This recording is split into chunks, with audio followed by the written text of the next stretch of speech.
Dear children, आत्मिक पिताओं के लिए, विश्वासियों के लिए विशेष तौर पर ये बात है। हम जितने भी पिता हैं जिनको परमेश्वर ने आशीष दी परिवार के रूप में और हमें बच्चे भी दिए हैं, हमारी ये जिम्मेदारी है कि न सिर्फ हम अपने व्यक्तिगत जीवन के लिए आत्मिकता को ढूंढें और आत्मिक जीवन को बसर करें, लेकिन परमेश्वर हमसे हमारे बच्चों के आत्मिक जीवन का भी हिसाब लेगा। जब हम न्याय सिंहासन के सामने खड़े होंगे तब परमेश्वर हमसे यही नहीं कहेगा कि मुझे अपने जीवन का हिसाब दो, बल्कि वो हमसे हमारी पत्नी और हमारे बच्चों के आत्मिक जीवन के लिए भी हमें जिम्मेदार ठहराएगा। इसलिए आज हम बाइबल से उन पिताओं के बारे में भी पढ़ेंगे और सीखेंगे जो अच्छे पिता हैं, और कुछ पिता परमेश्वर के वचन के अनुसार उसकी आज्ञाओं पर नहीं चलने के कारण अच्छे पिता नहीं ठहरे हैं। इसके पहले कि हम पिता शब्द के ऊपर ध्यान दें, यीशु मसीह ने मत्ती के 23वें अध्याय के 8 और 9 पद में बड़ी महत्वपूर्ण बात कही है। एक तो परमेश्वर ने हमें स्पष्ट तौर से ये बात कह दी है कि तुम किसी को अपना गुरु मत कहना, कोई तुम्हारा शिक्षक नहीं है।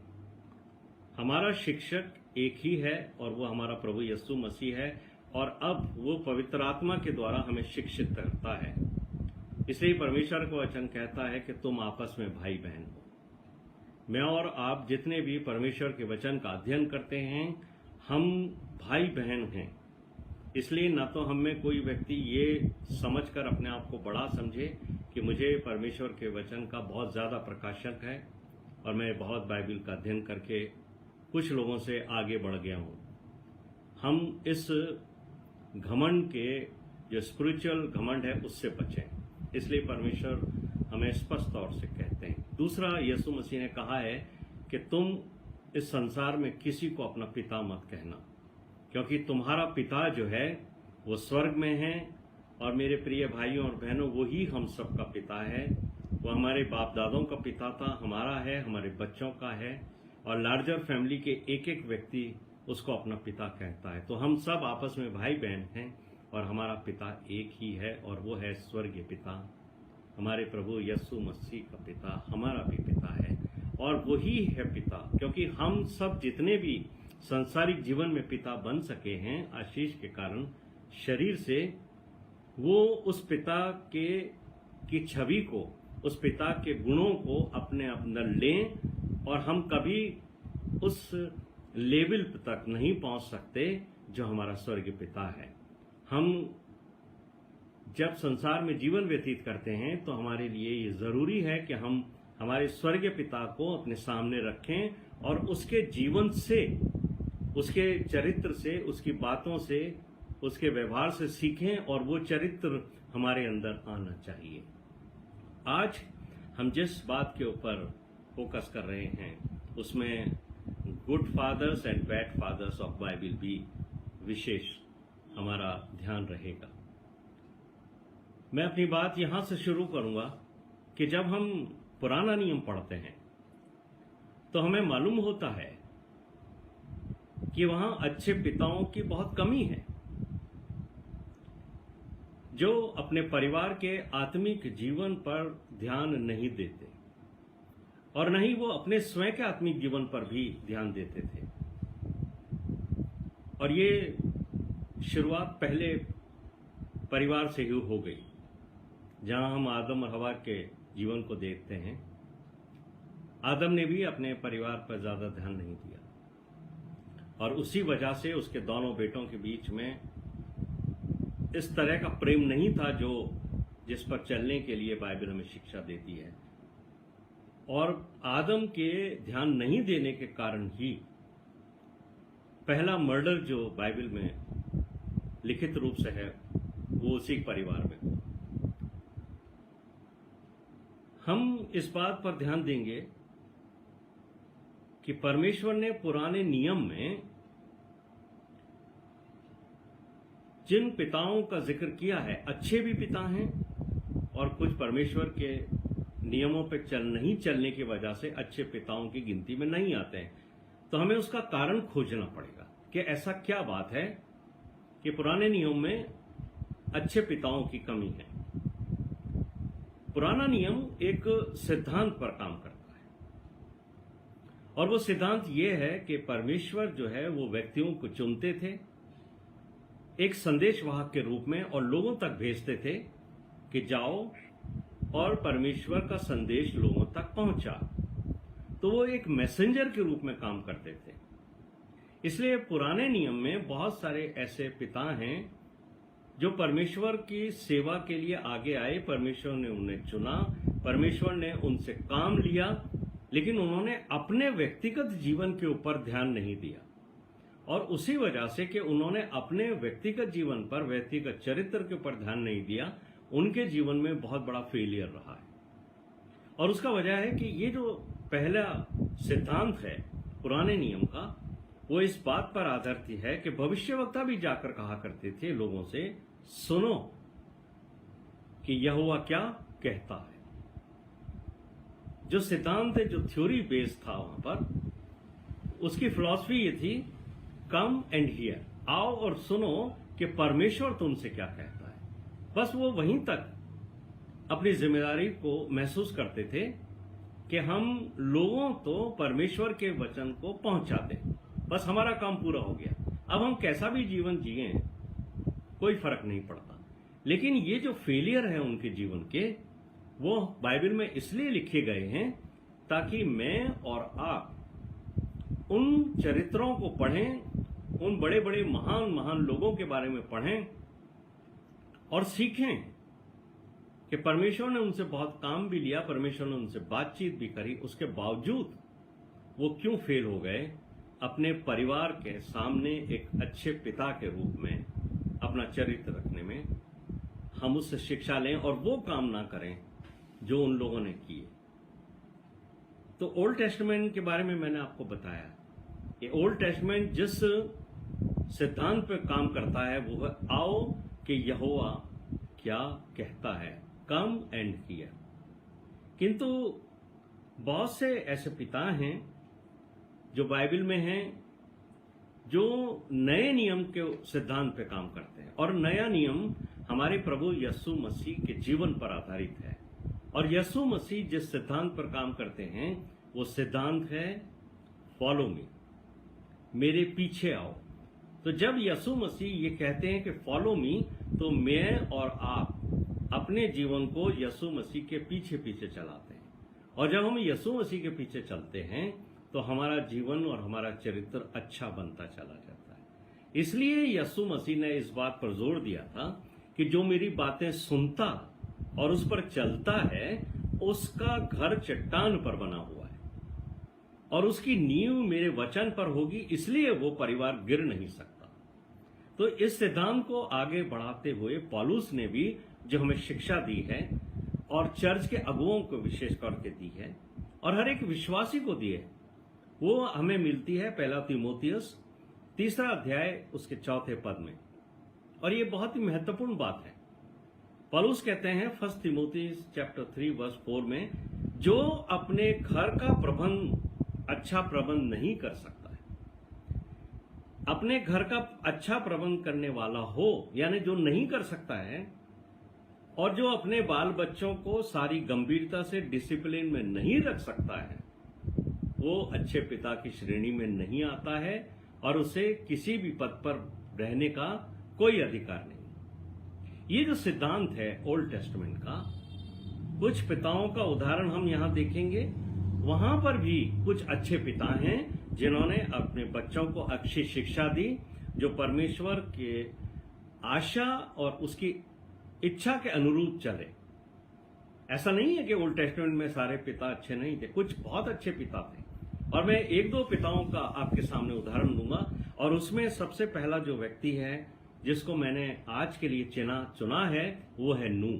उत्पत्ति का 6वां अध्याय उसके 9वें पद में नूह के बारे में लिखा है कि नूह उस समय के लोगों में खरा था, परमेश्वर की नजर में धर्मी था, और उसने अपनी पत्नी, अपने बेटों और उसकी बहुओं यानी अपने परिवार को परमेश्वर के भय और आज्ञाकारिता में चलना सिखाया था। जब नूह ने नाव को बनाना शुरू किया, पूरा परिवार उसके साथ लगा हुआ था।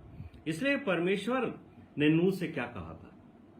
उत्पत्ति के 7वें अध्याय के पहले पद में, तू अपने सारे घराने समेत जहाज में जाना, क्योंकि मैंने इस समय के लोगों में केवल तुझ ही को अपनी दृष्टि में धर्मी पाया है। मेरे प्रिय भाइयों और बहनों, कितनी अच्छी बात है कि परमेश्वर एक व्यक्ति के लिए कहे कि इस समय मैंने तुझे धर्मी पाया है। कितनी अच्छी बात है कि परमेश्वर कहे कि तुम मेरी आज्ञाओं पर चलते, केवल तुझी को धर्मी पाया। कितना बड़ा टाइटल है। मैं आपको बताना चाहता हूं कि 3 व्यक्ति हुए हैं बाइबल में जिनके लिए बाइबल में लिखा है कि वो परमेश्वर के साथ साथ चले। पहला व्यक्ति जिसके बारे में परमेश्वर का वचन कहता है कि वो परमेश्वर के साथ साथ चला था, वो था हनोक। इसके बारे में आपको उत्पत्ति का 5वां अध्याय 24वें पद में मिलेगा। और नूह के बारे में जो दूसरा व्यक्ति था, उसके बारे में उत्पत्ति का 6वां अध्याय 9वें पद में लिखा है, नूह परमेश्वर ही के साथ साथ चलता रहा। और तीसरा व्यक्ति कौन है, ये मैं आपको होमवर्क देता हूं, आप ढूंढिए, जिसके लिए बाइबल में लिखा है कि वो परमेश्वर के साथ साथ चलता था। तो हम ये बात देखते हैं कि नूह के लिए लिखा हुआ है कि वो परमेश्वर के साथ साथ चलता था। नूह के पूरे परिवार में नूह की आज्ञाकारिता उसे जहाज बनवाने में सहायता की थी, जबकि ये आज्ञा परमेश्वर ने केवल नूह को दी थी। पर आप देखिए कि उसकी पत्नी, तीनों बेटे, तीनों बहुएं परमेश्वर की आज्ञा पालन करते हुए, क्योंकि नूह ने उन्हें आज्ञा दी थी, आज्ञा पर, परमेश्वर की आज्ञाओं पर चलना सिखाया था, इसलिए उसका प्रतिफल यह मिला कि केवल 8 लोग उस समय पूरी दुनिया में परमेश्वर के द्वारा बचाए गए। और इसका श्रेय जो है वो केवल, यहां मैं एक बात कहूंगा, केवल नूह को जाता है कि उसके परमेश्वर के प्रति आज्ञाकारिता और पूरे परिवार को, अपनी पत्नी और अपने बच्चों को कंट्रोल में रखने के कारण ये 8 लोग बचाए जा सके।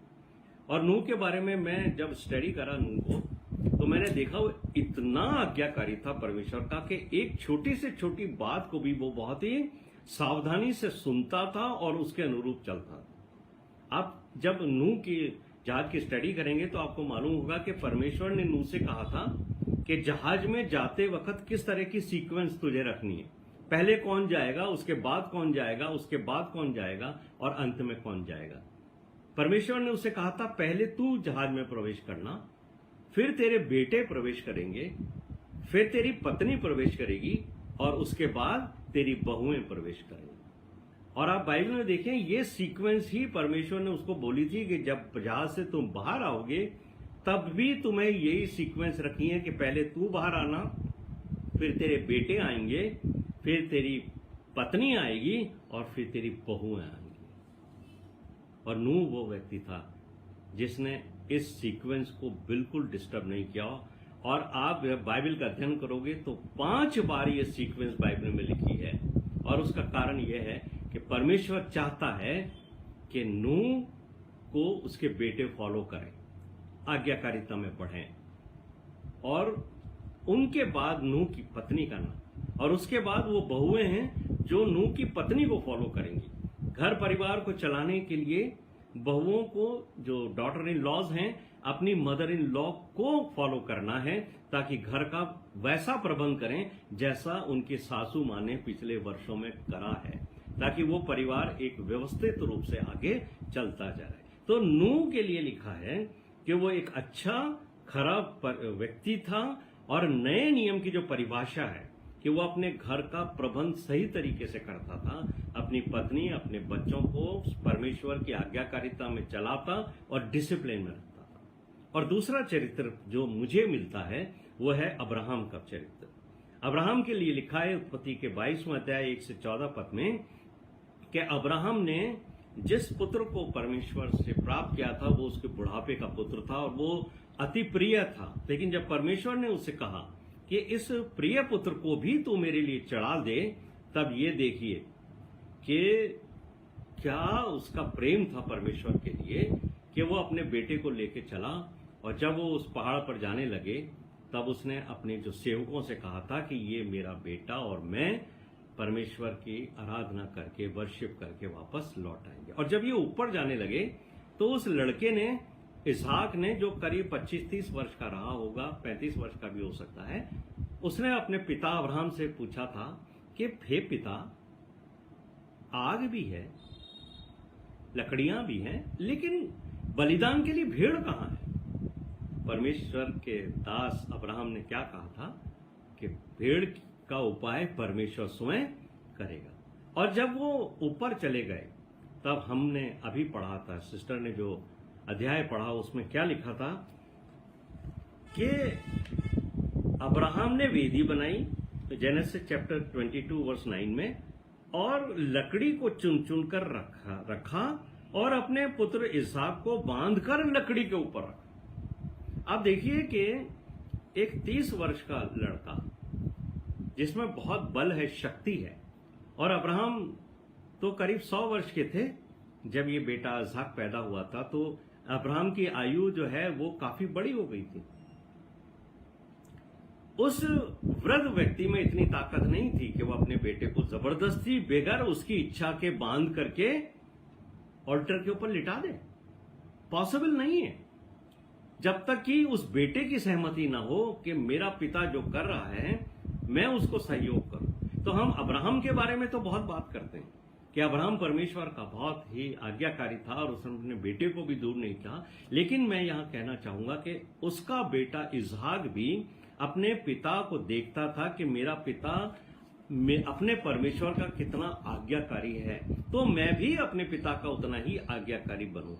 और उसने इसी आज्ञाकारिता को जो उसका पिता से उसने उसके जीवन से सीखी थी, अपने आप को बलिदान करने के लिए अपने पिता के हवाले कर दिया। और आगे हम देखते हैं कि कैसे परमेश्वर ने बलिदान की भेंट की व्यवस्था करी। लेकिन यहां जो 7 बात है आज समझने की कि अब्राहम ने अपने परिवार को, अपनी पत्नी सारा को और अपने बेटे इसहाक को परमेश्वर की आज्ञाकारिता में चलाना इतना गहराई से सिखाया था कि जब इसहाक के बलिदान करने का समय आया तब उसने अपने पिता का प्रोटेस्ट नहीं किया, बल्कि उसकी उस इच्छा को पूरा किया जो उसने आज्ञाकारिता के रूप में स्वीकार की थी।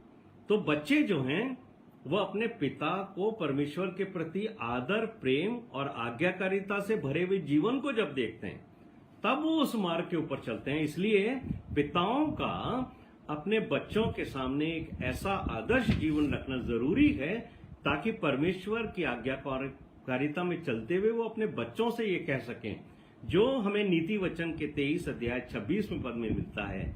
यहां पर एक बहुत ही सुंदर पद लिखा हुआ है, प्रोवर्ब्स 23 वर्स 26, हे मेरे पुत्र, अपना मन मेरी ओर लगा और तेरी दृष्टि मेरे चाल चलन पर लगी रहे।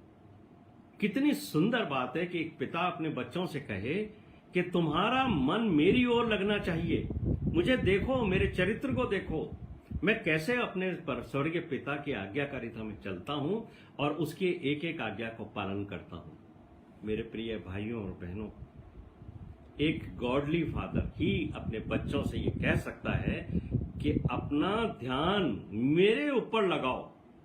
कितनी अच्छी बात है। लेकिन बाइबल में कुछ बैड फादर्स भी हैं जिनका चरित्र अच्छा नहीं है, जो परमेश्वर की आज्ञा के अनुसार नहीं चलते हैं। बाइबल में मैं अब कुछ ऐसे पिताओं का भी जिक्र करूंगा जो अच्छे पिता नहीं थे, जिन्होंने अपने बच्चों और परिवार को परमेश्वर की आज्ञा पर चलना नहीं सिखाया और उनके ऊपर नियंत्रण नहीं रखा, उनको डिसिप्लिन में नहीं रखा। उसकी वजह से वो बच्चे सही मार्ग पर नहीं चले और वो पथभ्रष्ट होकर अलग चले गए। अभी हमने पढ़ा पहला शमूएल उसका 2 अध्याय और उसके कुछ पद पढ़े जहां पर एली जो याजक है, अब आप देखिए ये कोई छोटा मोटा व्यक्ति नहीं है, याजक के पद के ऊपर एक व्यक्ति है और उसके बच्चों के लिए परमेश्वर के वचन में क्या लिखा है, एली के पुत्रों की डिमेरिट्स लिखी है। क्या लिखा है वहां? एली के पुत्र तो लुच्चे थे। यहां लड़कों का नाम नहीं लिखा है बाइबल में। यही है बाइबल की खूबसूरती कि जिस व्यक्ति को हमारे सामने एक सीखने के दृष्टिकोण से बाइबल रखती है, उसका नाम, किसकी जिम्मेदारी है? एली की। एली के बेटे हैं ये। यहां लिखा है एली के पुत्र तो लुच्चे थे। कितनी खराब बात है। ऐसे शब्द बाइबल में कहीं भी उपयोग नहीं करे किसी पिता के बारे में, किसी व्यक्ति के बारे में, लेकिन यहां एली के लिए लिखा गया है। और क्या लिखा है आगे? उन्होंने यहोवा को ना पहचाना था। कितना बड़ी बात है कि एक याजक के बच्चे, उसके बेटे परमेश्वर को नहीं पहचानते हैं। दिन रात उनका पिता परमेश्वर के लिए वेदी पर बलिदान करता है। वो लोग बलिदान किए हुए पशु का मांस खींच लेते हैं, और आप पढ़ेंगे तो आपको मालूम होगा उनका चरित्र क्या था। और उनके लिए तो ये तक लिखा हुआ है कि 22वें पद के अंदर लिखा है, पहला शमूएल चैप्टर 2 वर्स 22, कि एली ने ये सुना, यानी लोगों ने उसको बताया कि तेरे जो पुत्र हैं इस्राएली जाति के बीच में कैसे कैसे घिनौने काम करते हैं। ये खबर एली को मिल गई है। और क्या लिखा है कि वो मिलाप वाले तंबू के द्वार पर, यानी मंदिर के आंगन में, वहां जो सेवा करने वाली महिलाएं हैं उनके साथ कुकर्म करते हैं। कितनी बड़ी बात है ये कि आप का पिता याजक है, आपके पास ऑथोरिटी है, इसलिए जो गरीब महिलाएं वहां जॉब के लिए आती हैं, आप उनको पकड़कर उनको रेप करते हैं। कितनी गंदी और घिनौनी बात एक पिता के लिए हो सकती है कि उसके बेटे उसकी पोजीशन का नाजायज फायदा उठाए। लेकिन 23वें पद के अंदर जो बात लिखी है वो मेरे और आपके लिए महत्वपूर्ण है, जो हम पिता हैं। वो कहते हैं, उसने अपने बेटों से क्या कहा? तुम ऐसे ऐसे काम क्यों करते हो? देखिए उसकी जो लैंग्वेज है, उसकी जो भाषा है, जो वो बात कर रहा है अपने बच्चों से, कह रहे हैं मेरे बेटों ऐसा मत किया करो। इतनी मृदु भाषा, इतनी कोमल भाषा, इतनी माइल्ड लैंग्वेज, ये उस पिता की भाषा नहीं है जो अपने बच्चों को सारी गंभीरता से डिसिप्लिन में रखता हो। ये लैंग्वेज रिक्वेस्टिंग लैंग्वेज है। और आज बहुत सारे ऐसे पिता हैं जो अपने बच्चों से डरने लगे। वो उनके सामने ये बोलने की हिम्मत नहीं करते कि तुम गलत कर रहे हो। और क्या कह रहा है वो? मेरे बच्चे मेरी बात का बुरा मत मानना। See the language. याजक इतना ऐसी भाषा का इस्तेमाल करेगा जो दूसरों को परमेश्वर का वचन और उसकी आज्ञाकारिता में चलना सिखाता है। वो परमेश्वर के नियमों को तोड़ करके ये कहना चाह रहा है कि तुम्हें बुरा नहीं लगना चाहिए, चाहे तुम परमेश्वर के वचन पे चलो या न चलो, तोड़ दो, पर मैं चाहता हूं भाई तुम्हें बुरा नहीं लगना चाहिए। इसलिए परमेश्वर ने उसको रिपुक किया, झिड़का। परमेश्वर ने झिड़का। तू याजक है। पहला शमूएल 2 अध्याय उसके 29 वर्ष में देखिए परमेश्वर ने क्या कहा। इस लैंग्वेज को सुनकर, तू क्यों अपने पुत्रों का मुझसे अधिक आदर करता है? एली, तो अपने बच्चों के पापों को सुनकर उनसे इस तरीके की भाषा इस्तेमाल करता है। तू क्यों आदर करता है?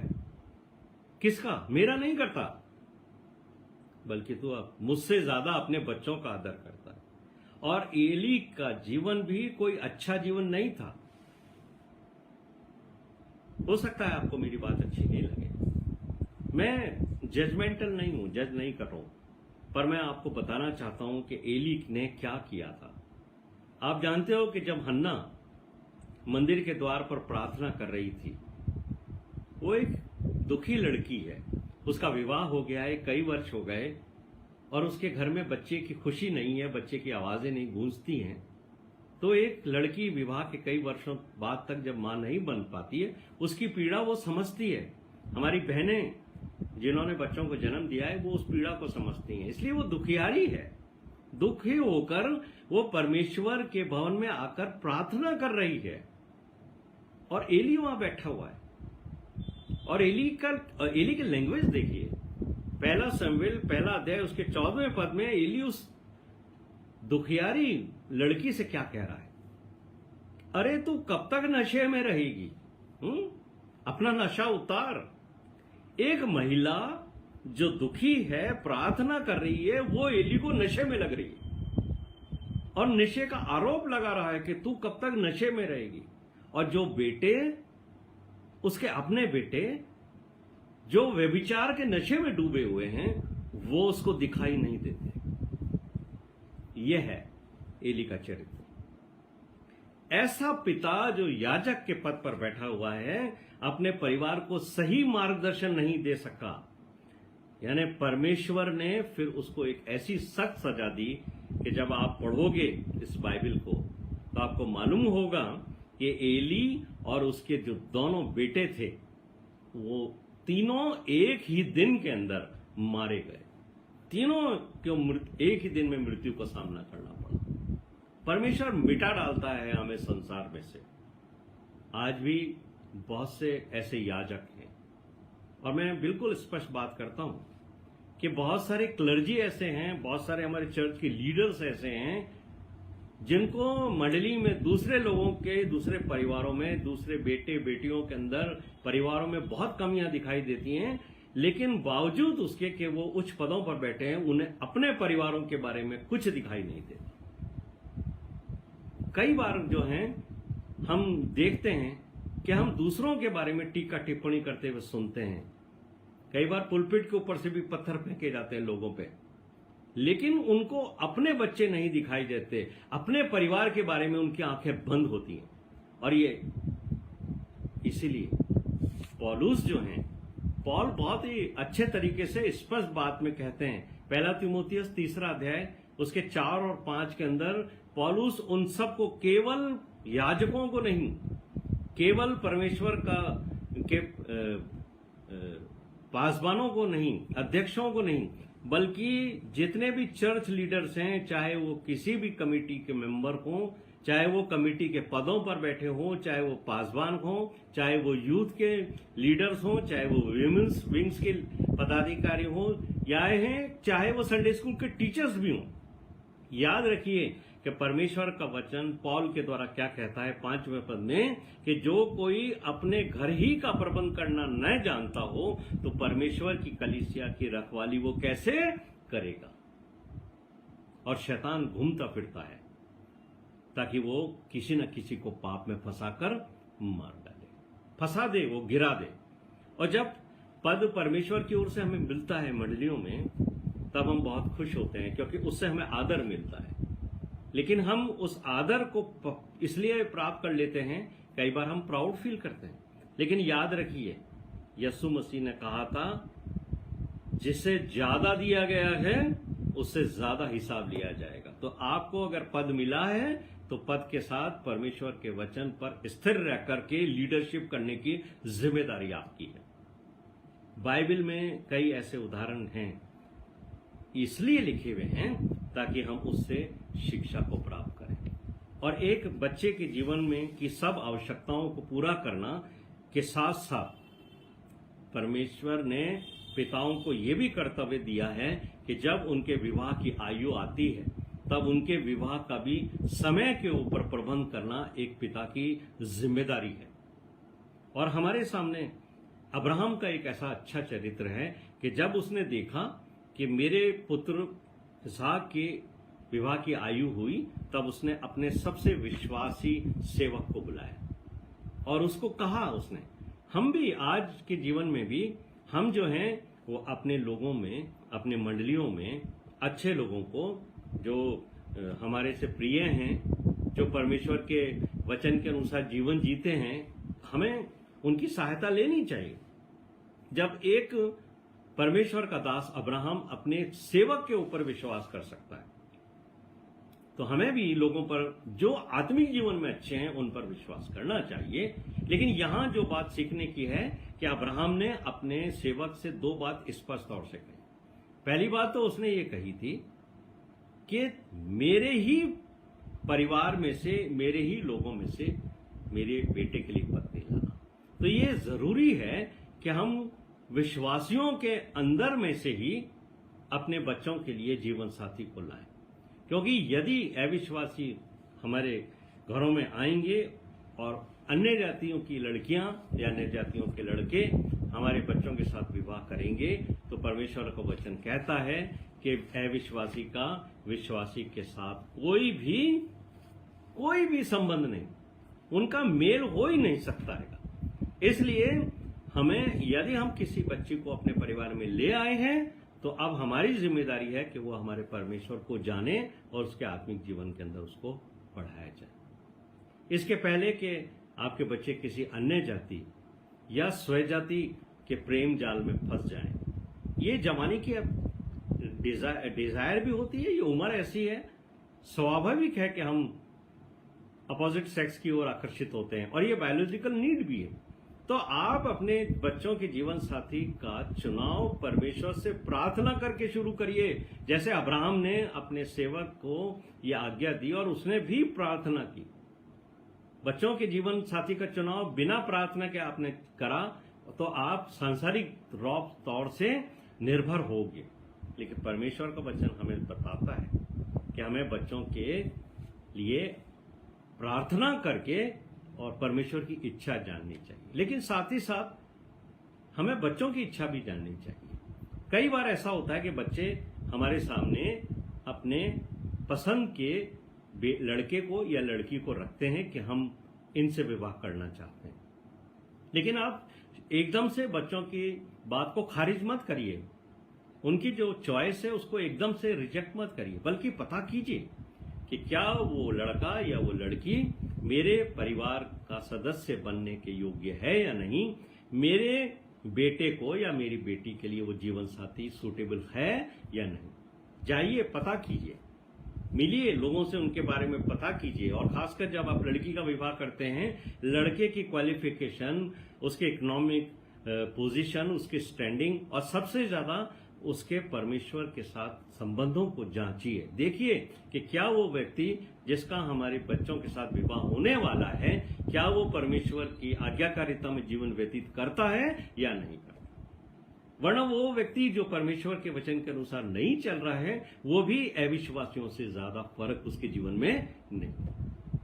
इसलिए मैं इस बात को कहता हूं कि आप अपने बच्चों के विवाह के आयु से पहले ही चेत जाइए। और आजकल सबसे बड़ा जो खतरा हो रहा है हमारे दुनिया के अंदर, समाज में, आसपास हम देखते हैं, वो है लिव इन रिलेशनशिप का। और जब बच्चे हमारे बाहर जाते हैं जॉब के लिए, पढ़ाई करने के लिए, तो वो किसकी संगति कर रहे हैं, किसके साथ वो रूम शेयर कर रहे हैं, किन के साथ वो उठ बैठ रहे हैं, ये एक पिता को जानना बहुत जरूरी है। कई बार विश्वासी परिवार के बच्चे भी बाहर चले जाते हैं और वो भी लिव इन रिलेशन में रहने लगते हैं, पिताओं को पता ही नहीं। इतना कम्युनिकेशन गैप पिताओं के बच्चों के साथ रहता है कि पिताओं को पता ही नहीं, वो अपने अलग सोसाइटी में एंजॉय कर रहे हैं। और बहुत से तो परमेश्वर के काम में इतने बिजी हैं कि उनके पास अपने परिवार को देखने की फुर्सत नहीं है कि हमारे परिवार के बच्चे उस वचन के अनुसार चल रहे हैं कि नहीं, जो वचन हम लोगों के साथ शेयर कर रहे हैं। तो मेरे प्रिय भाइयों और बहनों, ये पिता की बहुत ज्यादा जिम्मेदारी है। और अभी जो सबसे ज्यादा कठिन काम है वो ये है कि लड़के लड़कों के साथ गलत रिलेशनशिप में हैं, लड़कियां लड़कियों के साथ रह रही हैं, और सबसे ज्यादा समस्या जो रोज अखबार में पढ़ते हैं वो है लिव इन रिलेशनशिप की। इसलिए हर पिता को चौकन्ना होना चाहिए।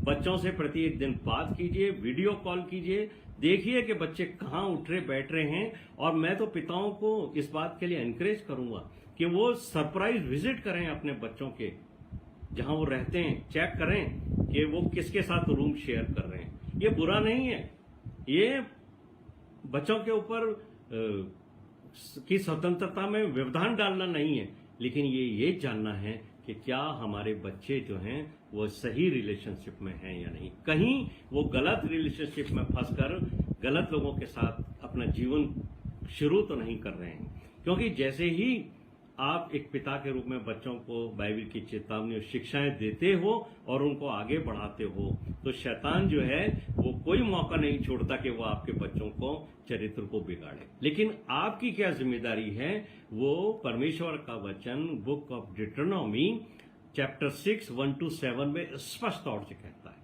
और वहां पर परमेश्वर की ये आज्ञा है कि न सिर्फ तुम अपने बच्चों के बच्चों के लिए भी, यानी आपके चिल्ड्रंस के अलावा आपके जो ग्रैंड चिल्ड्रन हैं उसकी भी जिम्मेदारी परमेश्वर ने पिताओं के ऊपर दी है। और क्या लिखा है वहां, तू, तेरा बेटा और तेरा पोता यहोवा की सब आज्ञाओं पर जीवन भर चलते रहें।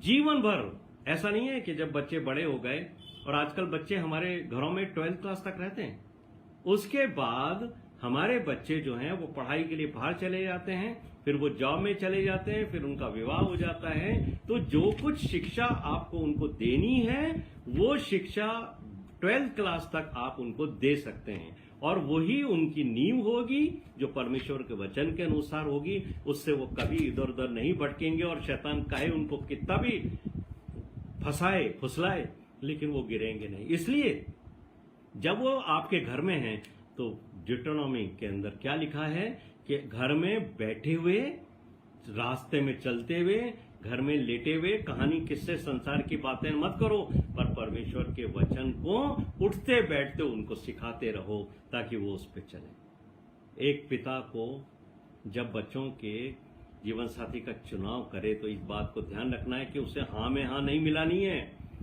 ये देखते हुए कि बच्चों ने पसंद कर लिया है अब हम कुछ नहीं कहेंगे उनको। नहीं, आपकी जिम्मेदारी है, अगर आपको सही नहीं लगता है बच्चों को नो कहिए, और अगर आपके बच्चे आपकी आज्ञाकारिता में, डिसिप्लिन में चले हैं तो वो आपके नो को एक्सेप्ट करेंगे कि ये परमेश्वर की विल है, और प्रार्थना करिए।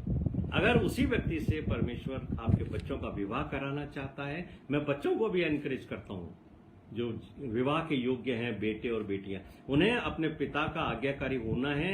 उनको ये जानना है कि पापा जी ने नो क्यों कहा है, उसके पीछे क्या कारण है। लेकिन यदि परमेश्वर की इच्छा है कि आपका विवाह उसी व्यक्ति से हो, तो परमेश्वर सच के अंदर वापस ऐसे हालात पैदा करेगा कि आपके पिता उस व्यक्ति से जिसे आप पसंद करते हो आपका विवाह कराएंगे। लेकिन परमेश्वर भी जानना चाहता है कि वो बच्चे अपने अपने पिता की आज्ञाकारिता में कैसे रहते हैं। और एक बड़ा अजीब और बड़ा बुरा सा उदाहरण विवाह से संबंधित मुझे बाइबल के अंदर मिला है, जो आपको मिलेगा शमशोन के जीवन से। न्यायों की पुस्तक उसका 14वां अध्याय अगर आप पढ़ोगे पहले से आगे पर, वहां शमशोन का जिक्र है, जिसके बारे में लिखा है अध्याय 13 के अंदर ही उसके बारे में लिखा है, वो जन्म से मरण के दिन तक परमेश्वर का नाजीर रहेगा। एक बच्चा जो उस परिवार में दिया गया है परमेश्वर की आशीष से, उसके लिए कहा है जन्म से मरण तक ये परमेश्वर का नाजीर है।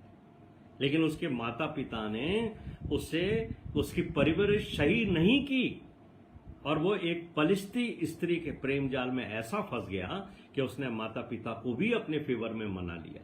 और जब आप इसको स्टडी करते हो, इसको पढ़ते हो, तो आपको मालूम होगा कि उसका पिता जो है वो उसके साथ खुश हो गया जब उसने ये कहा मुझे तो इसी से शादी कराओ, मुझे तो ये बहुत अच्छी लगती है, मैं तो इसी से शादी करूंगा।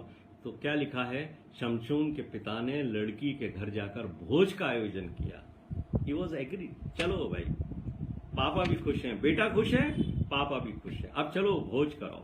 और क्या उसका परिणाम निकला कि वो लड़की जिसके घर में जाकर उन्होंने भोज किया, उस पलिश्ती लड़की ने उसको धोखा दिया, और धोखा ही नहीं दिया बल्कि वो लड़की किसी और के साथ विवाह संबंध में चली गई, उसकी शादी किसी और से हो गई। उसके बाद इस लड़के शमशोन का चरित्र इतना बिगड़ा कि आप देखेंगे कि वो वेश्याओं के पास जाने लगा, और उसके बाद वो एक दलाइला नाम की एक लड़की के प्रेम जाल में ऐसा फंसा कि न सिर्फ उस लड़की ने दुश्मनों से मिलकर उसकी आंखें बुड़वा दी, उसको चक्की पीसनी पड़ी, और अंत के अंदर उसका जीवन समाप्त हुआ।